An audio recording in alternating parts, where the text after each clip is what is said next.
তো বন্ধুরা, আমি এসবিআই ফ্লিপকার্ট এসবিআই কার্ডের জন্য আমি অ্যাপ্লাই করেছিলাম। তো আমার এটা অ্যাপ্রুভ হয়েছে, আমার কাছে এখন কার্ডটা হাতে এসেছে। এটা করার আমার একটা কারণ হচ্ছে, প্রথম ইউটিউব স্টার্ট করতে গেলে আমার কাছে একটা পয়সা থাকে না। তো তার জন্য যে সমস্ত সরঞ্জামগুলো কেনার থাকে, ক্যামেরা, মাইক্রোফোন, হ্যাঁ, ট্রাইপড, তো এইগুলোর জন্য আমার কাছে অত পয়সা থাকে না। তো যখন দরকার পড়বে এখান থেকে নিয়ে কাজ চালাতে হবে। এবার আমি কিন্তু অ্যাপ্লাই করেছিলাম ফ্লিপকার্ট এসবিআই কার্ডের জন্য।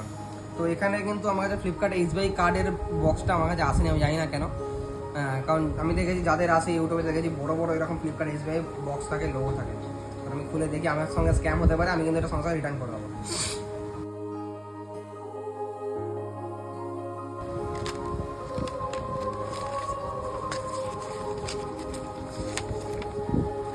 এই না না না, ফ্লিপকার্ট এসবিআই কার্ডই এসছে।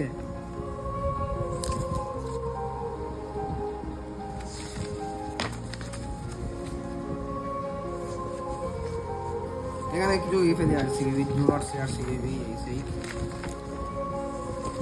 তো আমার এখানে তোমরা দেখতে পাচ্ছ, এখানে আমার লিমিট এসছে 32,000 টাকা, আর ক্যাশ লিমিট হচ্ছে 1000। তো it's quite enough for me. Thank you.